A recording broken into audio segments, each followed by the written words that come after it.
بسم اللہ الرحمن الرحیم۔ السلام علیکم۔ آج ہے جی آسمانوں پہ لکھا کی قسط نمبر 3۔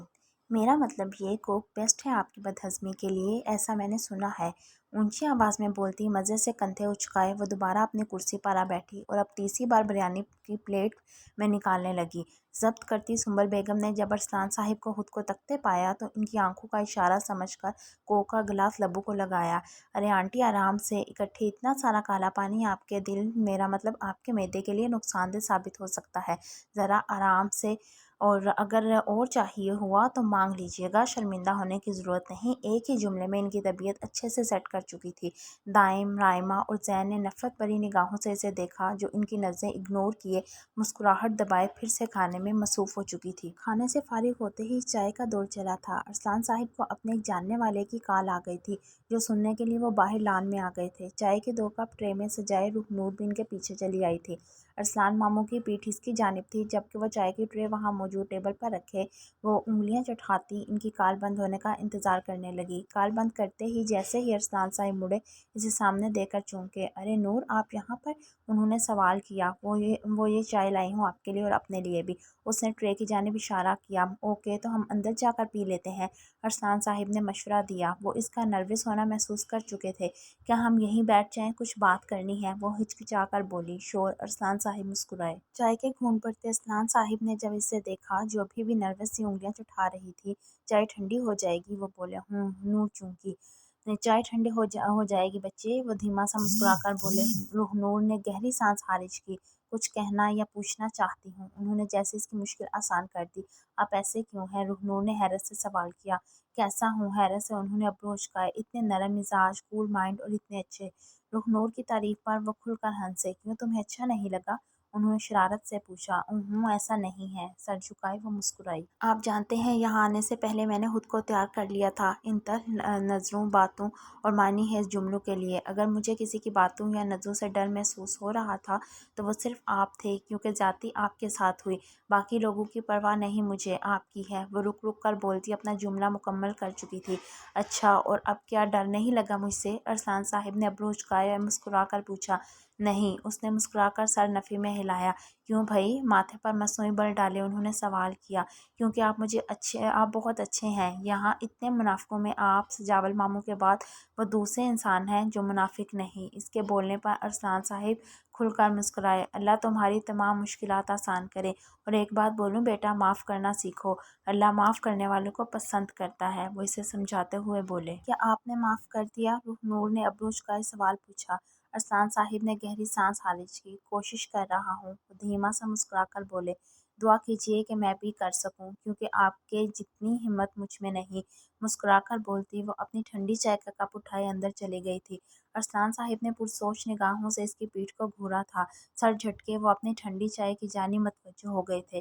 لاؤنج میں موجود کھڑکی کے ذریعے انہیں ساتھ بیٹھے دیکھ کر سجاول صاحب کے علاوہ ہر ایک انسان کو وہاں آگ لگی تھی۔ سجاول صاحب تو اپنی نیوز دیکھنے میں مگن تھے۔ لاؤنج میں آتے ہی روح نور نے ان تمام لوگوں کی نظریں خود پر پائی جو اسے گھور رہے تھے۔ ایک آخری دل جلا دینے والی مسکراہٹ لبوں پر سجائے جتاتی نظروں سے انہیں آگ لگاتی مزے سے زین کے بالوں کو بگاڑے وہ کپ وہیں رکھے اپنے کمرے میں چلی گئی تھی۔ مجھے یہ لڑکی ایک آنکھ نہیں۔ سنبل بیگم تنفر سے بولی۔ اس لیے تو کہہ رہی ہوں، کچھ کرو، اپنے بھائی کو سمجھاؤ جو اس ہرافہ کی اولاد کو میری بہو بنانے پر بسیط ہے۔ مسز ہادیہ ان کے ہان کے دھیما سا چلائی۔ فکر مت کریں بھابھی، جب اس کی ماں کو نہیں ٹکنے دیا تو یہ کیا چیز ہے؟ سنبل بیگم تفاخر سے بولتی۔ ہادیہ بیگم کے لبوں پر مسکراہٹ سجا گئی تھی۔ حاجرہ، یہ کمرہ کس کا ہے اور بند کیوں ہے؟ اسٹور روم تو ہو نہیں سکتا؟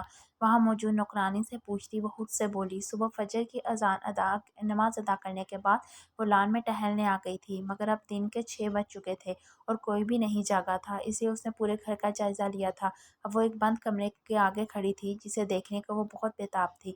ارے یہ تو ماہ پارہ بی بی کا۔ بولتے بولتے حاجرہ نے زبان دانتوں میں دبائی۔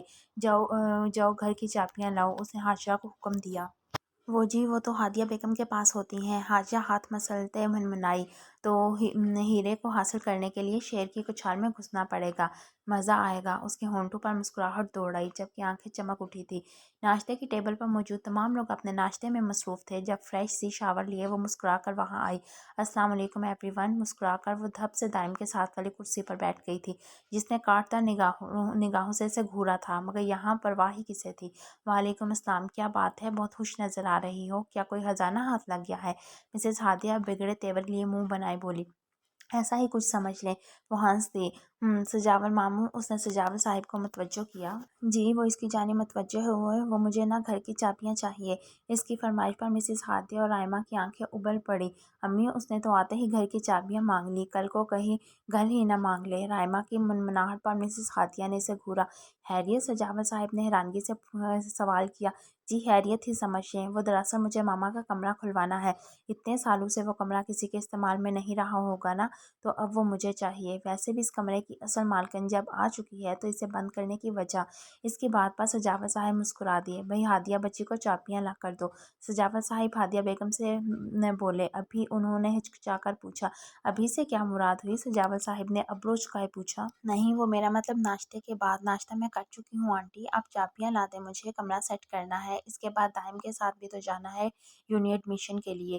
وہ مسکرا کر بولتی دائم کو چونکا گئی تھی۔ دائم نے تیزی سے چہرہ موڑے اپنے ساتھ بیٹھی اس افلاطون کو دیکھا جس نے ان کے گھر کا سکون بھرا ماحول خراب کر دیا تھا۔ ہاں بھئی ہادیہ، جلدی کھولو۔ سجاول صاحب کی بات پر وہ مارے باندھے اپنی جگہ سے اٹھی اور کمرے سے چابیاں لا کر غصے سے روح نور کو تھمائی۔ تھینک یو، ایک ادا سے اس نے وہ چابیاں وصول کی تھیں جو غالباً ہادیہ بیگم اس کے منہ پر مارنا چاہتی تھی، مگر شوہر کی موجودگی میں مجبور تھی۔ اس کی اس حرکت پر دائم نے غصے سے کانٹا اور چھری پلیٹ میں پٹھے۔ ارے کیا ہوا؟ کیا آپ کو بھی بد ہضمی ہو گئی ہے؟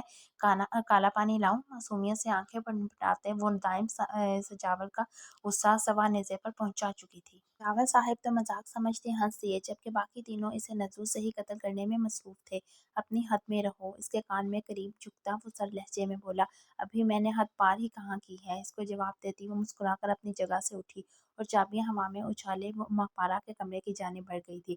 ایک جھٹکے سے کرسی سے اٹھتا وہ اپنا کوٹ اٹھائے گھر کی دہلیز پار کر گیا تھا۔ سجاول صاحب نے اس کی اس حرکت پر سر جھٹکا جبکہ مسز ہادیہ اور رائمہ کو اب دائم کی فکر کھائی جا رہی تھی۔ منحوس جب سے آئی ہے سب کا جینا حرام کیا ہوا ہے، مسز ہادیہ منہ میں بڑبڑائی۔ کمرے کا دروازہ کھولے اس نے گہری سانس بھری تھی۔ اس کمرے میں 400 اس کی ماں کی خوشبو رچی ہوئی تھی۔ گہری سانس لی اور اس نے مسکراہٹ لبوں پر سجائے پورے کمرے کا جائزہ لیا جو صاف ستھرا تھا۔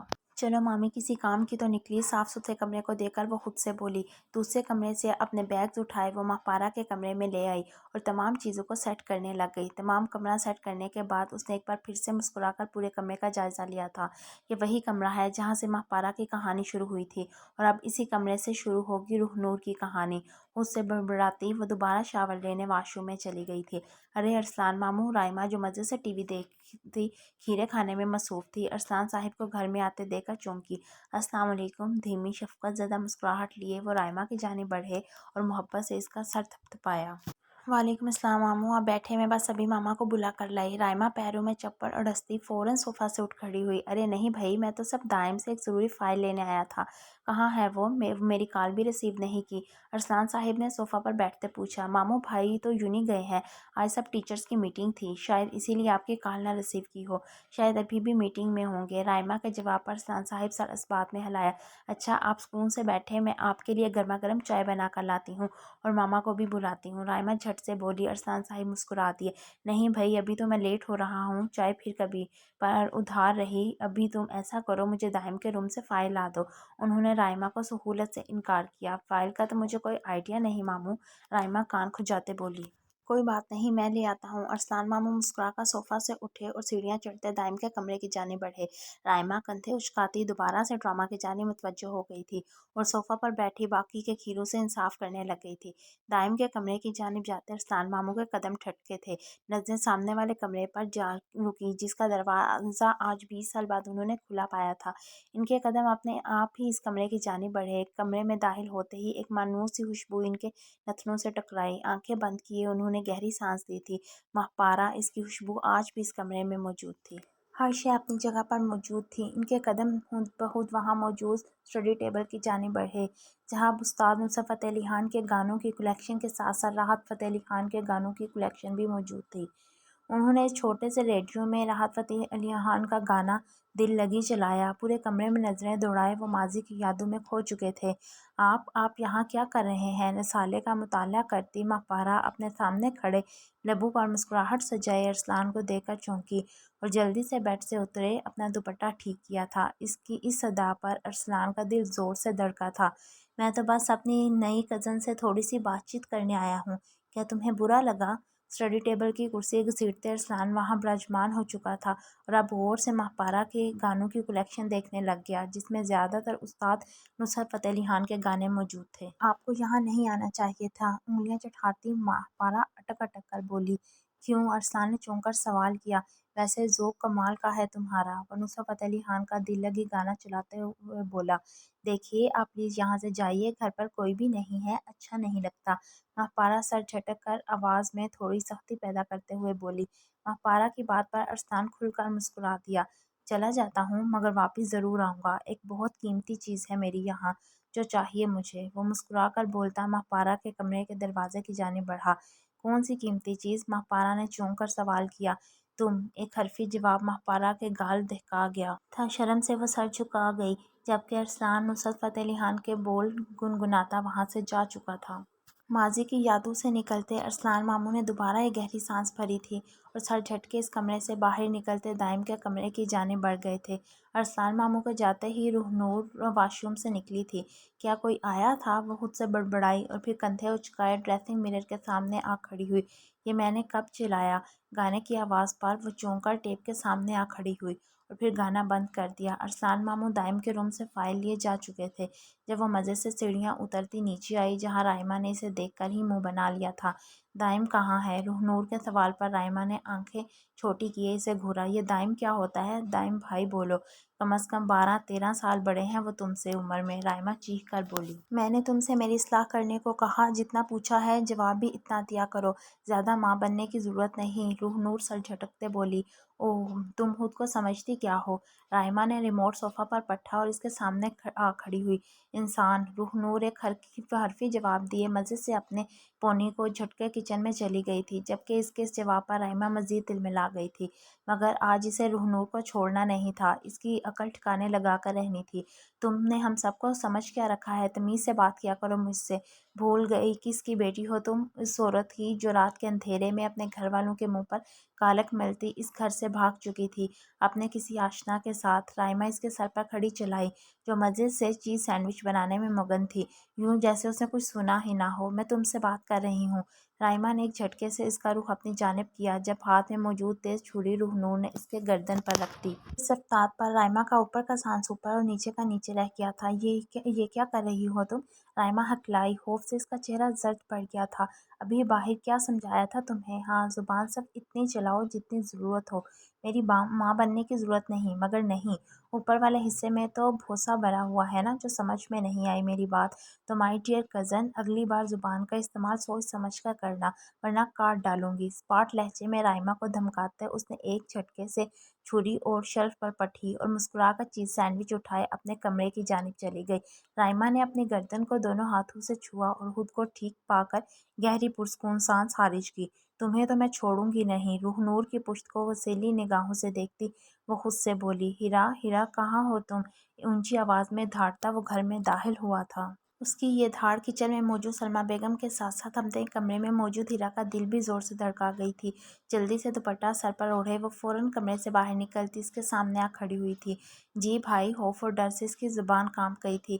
کہاں گئی تھی تم آج؟ اس کے بازو کو زور سے تھامے شہروز اونچی آواز میں دھاڑا۔ گیلے ہاتھوں کو تولیے سے پونچھتی سلمیٰ بیگم بھی فوراً باہر آئی تھی، جہاں ان کا بیٹا اپنی چھوٹی بہن پر کھڑا چلا رہا تھا۔ شہروز بچے، کیا ہوا ہے؟ اسے اس قدر غصے میں دیکھ کر وہ وجہ جاننے سے قاصر تھی۔ مجھ سے کیا پوچھتی ہے؟ اپنی اس بیٹی سے پوچھیے کہاں گئی تھی یہ؟ وہ پھر سے دھاڑا۔ امی، میں تو کالج گئی تھی، ہکلا ہکلا کر اس نے اپنی بات مکمل کی تھی۔ دوبارہ بولو، کہاں گئی تھی؟ شہروز نے استہزائیہ انداز میں ہنستے ہوئے سوال کیا۔ کالج؟ چٹاخ۔ ہیرا کی بات ابھی مکمل نہ ہوئی تھی کہ شہروز کا بھاری ہاتھ اس کے گال پر اپنے نشان چھوڑ گیا تھا۔ وہ لڑکھڑا کر پاس ہی گری تھی۔ شہروز سلمیٰ بیگم نے بے یقینی سے اپنے بیٹے کو دیکھا اور پھر پیروں میں گری روتی دھوتی اپنی بیٹی کو اٹھایا۔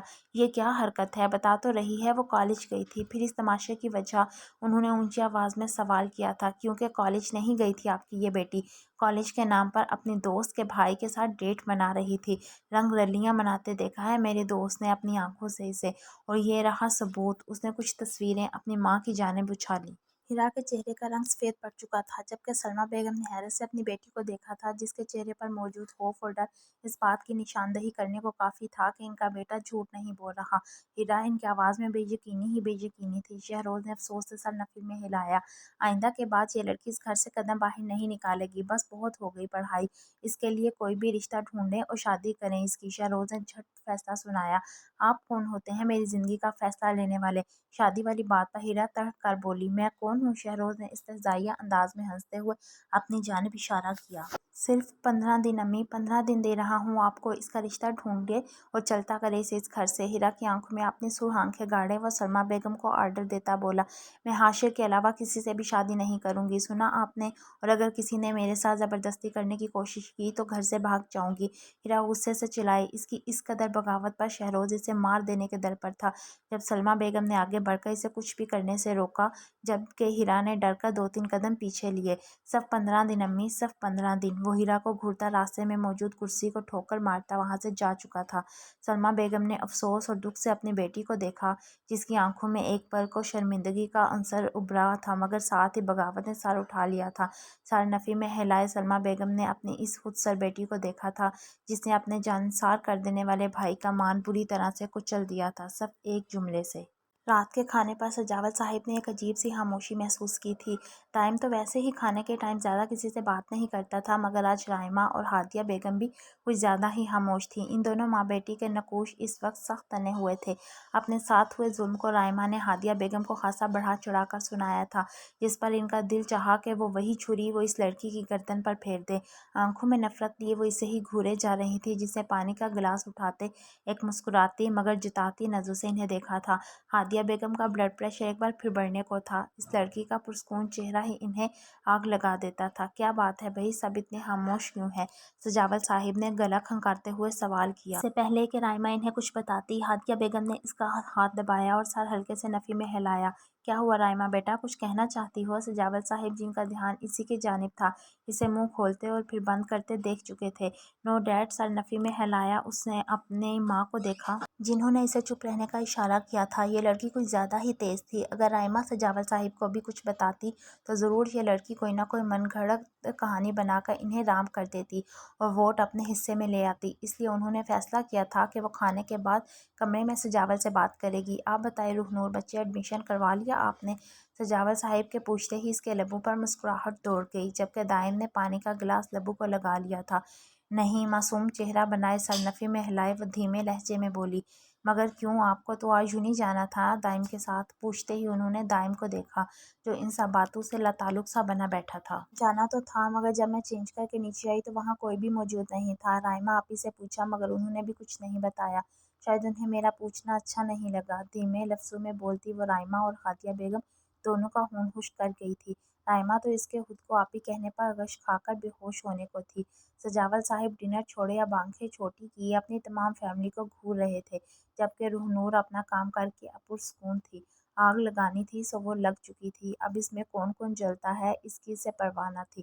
کھانے کے فوراً بعد سجاوٹ صاحب نے اپنی پوری فیملی کو اپنے کمرے میں بلایا تھا، اور اب ہر ایک فرد کی علیحدہ علیحدہ کلاس لی جا رہی تھی۔ کیا میں جان سکتا ہوں کہ اس گھر میں کیا چل رہا ہے؟ سجاوٹ صاحب نے غصے سے اپنی بیوی اور دونوں بچوں کو گھورا۔ کیا ہو رہا ہے؟ دائم نے حیرت سے سوال کیا۔ آخر تم سب کو اس بچی کے ساتھ کیا مسائل درپیش ہیں؟ اسے چین سے جینے کیوں نہیں دیتے؟ کیا بگاڑا ہے اس نے تم لوگوں کا؟ سجاوٹ صاحب نے ضد چھو کر سوال کیا۔ ہم اسے چین سے نہیں جینے دیتے یا وہ ہمیں؟ رائمہ بڑبڑائی۔ ہے دائم، تم کل ہی نور کو اپنے ساتھ یونہی لے کر جاؤ گے اور وہاں اس کے ایڈمیشن اور ٹرانسفر کا تمام کام کرواؤ گے۔ ویسے بھی وہ بچی 30 سال میں ہے، میں نہیں چاہتا اس کی پڑھائی بیچ میں رکے۔ سجاوٹ صاحب نے دائم کو آرڈر سنایا۔ میں آپ کی اس بچی کے ساتھ کہیں نہیں جا رہا۔ تمام لحاظ بالائے طاق رکھتا دائم سر جھٹکتے ہوئے بولا، تم سے پوچھا نہیں ہے، میں نے بتایا ہے تمہیں، کل تم اسے یونہی لے کر جا رہے ہو اور یہ میرا آخری فیصلہ ہے، اور اگر کسی کو میرے اس فیصلے کے خلاف جانا ہے تو وہ اس گھر سے جا سکتا ہے۔ سجاول صاحب نے ایک لمحے میں اپنا فیصلہ سنا دیا تھا۔ ان کا فیصلہ سنتے ہی وہاں موجود وہ سب لوگ سکتے میں آ گئے تھے۔ دائم غصے سے اپنی جگہ سے اٹھا اور پھر لمبے لمبے ڈگ بھرتا کمرے سے نکل چکا تھا۔ تو غصے کی پرواہ نہ کرتے سجاول صاحب نے سر جھٹکا تھا، اور ہادیہ بیگم جو اس روح نور کی آج کی کارستانی کو بڑھا چڑھا کر پیش کرنے والی تھی، وہ ضبط کر کے رہ گئی۔ کھولتا اپنے کمرے کی جانب جاتا وہ ایک پل کو رکا، اور پھر سامنے والے کمرے کو دیکھ کر لمبے لمبے ڈگ بھرتا اندر داخل ہوا، جہاں سامنے ہی وہ مزے سے لیپ ٹاپ پر کوئی مووی دیکھنے میں مصروف تھی۔ طاہر نے اس کے سر پر پہنچ کر لیپ ٹاپ اس کی گود سے اٹھا کر بیڈ پر پھینکا اور اس سے گھورنے لگا۔ ایک پل کو تو روح نور کو کچھ سمجھ نہیں آیا، مگر جب اسے اپنے سر پر کھڑے غصے سے کھولتے دیکھا تو پرسکون ہوتی دونوں پاؤں صوفہ کے سامنے موجود ٹیبل پر رکھتی انہیں جلانے لگی۔ اس کا یہ عمل دائم کے تن بدن میں آگ لگا گیا تھا۔ تم ہو کیا؟ تمہاری اوقات کیا ہے؟ تمہیں کیا لگتا ہے جو کچھ تم کرنا چاہ رہی ہو؟ مجھے کچھ سمجھ نہیں آ رہا۔ میرے باپ کے سامنے خود کو مظلوم اور معصوم ثابت کر کے کیا کرنا چاہ رہی ہو تم؟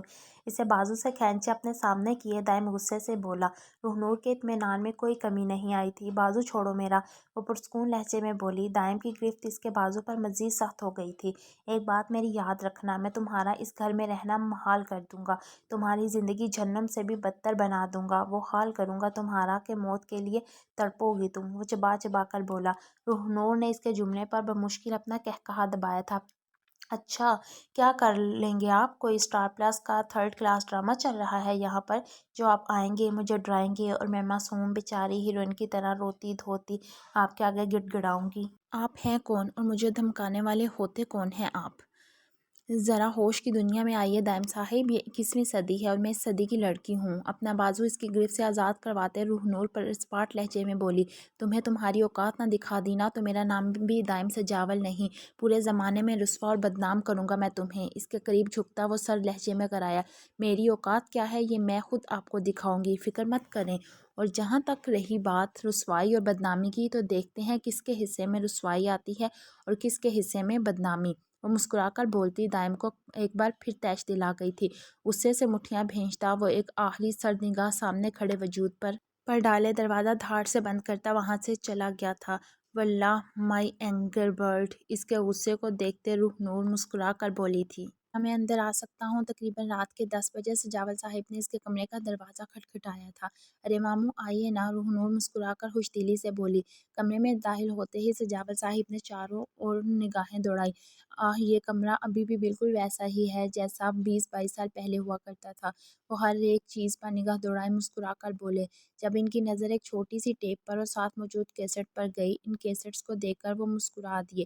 گانوں کے معاملے میں تمہارا ذوق بھی بالکل تمہاری ماں جیسا ہے، بہترین، وہ مسکرا کر بولے تو روح نور بھی مسکرا دی۔ تم جانتی ہو مجھے آج بھی وہ دن یاد ہے جب تمہاری ماں پہلی بار اس گھر میں آئی تھی، وہ مسکرا کر بولتے خود بھی ماضی میں کھو چکے تھے۔ ماضی؟ ارے آؤ میرے بچے اندر آ جاؤ۔ باقر صاحب نے ڈگی سے سامان نکالے اپنے ساتھ کھڑی سہمی سی مہپارہ کو پیار سے بلایا تھا، جو کافی نروس ہو رہی تھی۔ دروازے پر کھڑی ان کی تمام فیملی اس کے استقبال کو کھڑی تھی۔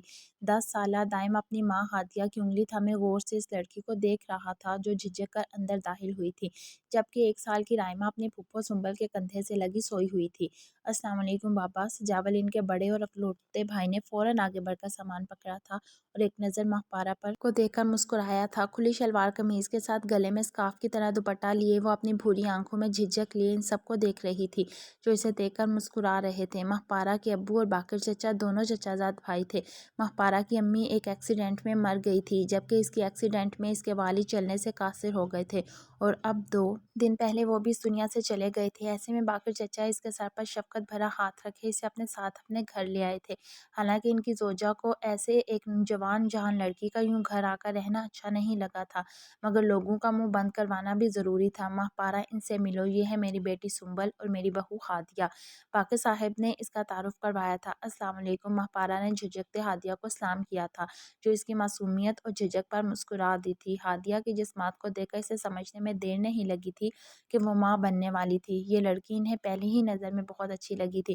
وعلیکم السلام، ہادیہ مسکرا کر بولی اور پیار سے اس کا گال چھوا۔ السلام علیکم۔ اب وہ سنبل کی جانب مڑی مگر ساتھ ہی ٹھٹک گئی۔ السلام بھائی، کہاں کھو گئی تم؟ سلام کا جواب دیتے ہی سنبل نے حیرت سے اس کی آنکھوں کے آگے چٹکی بجائی۔ آپ بہت خوبصورت ہیں، وہ مسرور کن لہجے میں بولی تو سنبل کھلکھلا کر ہنس دی۔ آپ کتنا خوبصورت ہنستی ہیں، مجھے یوں لگ رہا ہے جیسے میں جنت کی کسی حور کو دیکھ رہی ہوں۔ ماہپارہ کے جملے پر وہ پھر سے مسکرا دی تھی۔ وہ تھی ہی ایسی، پہلی ہی نظر میں حالے کو اپنی خوبصورتی سے زیر کر دینے والی۔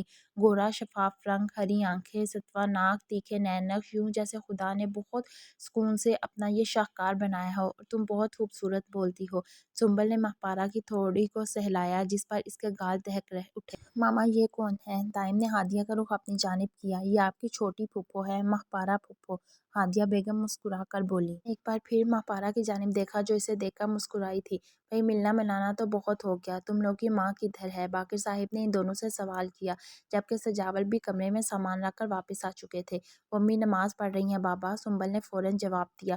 آؤ ماہپارہ ہادیہ سے اپنے ساتھ لیے اندر داخل ہوئی۔ سنبل فوراً اسے ان دونوں کے لیے پانی لے کر آئی تھی جب نگہت بیگم اپنے کمرے سے باہر نکلی۔ السلام علیکم۔ انہیں دیکھ کر ماہپارہ فوراً اپنی جگہ سے اٹھی اور جھٹ سے سلام کیا تھا۔ وعلیکم السلام، کیسی ہو؟ سفر آرام سے گزرا؟ کوئی تکلیف تو نہیں ہوئی؟ ان کے لہجے میں فکر کے ساتھ ساتھ کرختگی بھی شامل تھی جس پر ماہپارہ تھوڑا سہم گئی تھی مگر ساتھ ہی سر زوروں سے نفی میں ہلایا تھا۔ نہیں، سب ٹھیک تھا، وہ جھکا سر لیے مدھم آواز میں بولی۔ نگہت بیگم نے ہنکارا بھرا اور اس کے سامنے والے صوفہ پر ٹک گئی تھی۔ ماہپارہ بھی فوراً اپنی جگہ پر جا بیٹھی تھی۔ یہ آپ کیا کر رہے ہیں ابو؟ ایسا کیسے ہو سکتا ہے؟ یہ ناممکن ہے۔ سجاول تو اپنے ابو کی فرمائش سن کر حیران رہ گیا تھا۔ کیوں، کیا ناممکن ہے اس میں؟ باقر صاحب نے آنکھیں چھوٹی کیے سوال کیا۔ خدا کے لیے ابو، آپ نے سوچ بھی کیسے لیا میں دوسری شادی کروں گا، وہ بھی ماہپارہ سے، جبکہ میری ایک بیوی ہے اور ماشاءاللہ سے اب تیسرے بچے کا باپ بننے جا رہا ہوں میں۔ سجاول کی آواز میں حیرانگی ہی حیرانگی تھی۔ ہادیہ جو سجاول کو کھانے کے لیے بلانے آئی تھی اسٹڈی سے آتی آوازوں پر ٹھٹک گئی۔ تو میاں ایسا کہاں لکھا ہے کہ 3 بچوں کا باپ کا شادی شدہ باپ دوسری شادی نہیں کر سکتا؟ ویسے بھی میں نے اپنے بھائی سے وعدہ کیا تھا کہ ماہپارہ اب میری ذمہ داری ہے اور میری نظر میں ماہپارہ کے لیے تم سے بہتر کوئی جیون ساتھی نہیں۔ تمہیں ماہپارہ سے نکاح کرنا ہوگا، وہ بھی اسی ہفتے، پھر چاہے تم راضی ہو یا نہ ہو۔ باقر صاحب انکار کی گنجائش رد کرتے فیصلہ کن انداز میں بولے۔ ان کی باتیں سنتی ہادیہ کو اپنا سانس بند ہوتا محسوس ہونے لگا تھا۔ ابو، وہ میرے لیے سنبل جیسی ہے، بالکل میری چھوٹی بہن جیسی۔ سجاول بے بسی سے بولے۔ چھوٹی بہن جیسی ہے؟ بہن نہیں ہے، بس فیصلہ ہو چکا ہے، تمہارا نکاح اسی ہفتے ہوگا ماہپارہ سے، اب یہ میرا آخری فیصلہ ہے، انکار کی کوئی گنجائش نہیں، وہ سخت الفاظ میں بولے۔ ہادیہ جو سجاول کے انکار کی منتظر تھی کوئی جواب نہ پا کر ان کی آنکھوں سے آنسو بہہ نکلے جبکہ اندر موجود سجاول صاحب کے کندھے ڈہ گئے تھے مگر وہ فیصلہ کر چکے تھے کہ اب یہ فیصلہ ان کی ماں کی عدالت میں ہوگا اور وہ اپنے ماہپارہ اور ہادیہ کسی کے ساتھ بھی زیادتی نہیں ہونے دیں گے، اس بات سے بے خبر کہ ان کی یہ خاموشی اسی گھر میں کتنا بڑا طوفان لانے والی تھی۔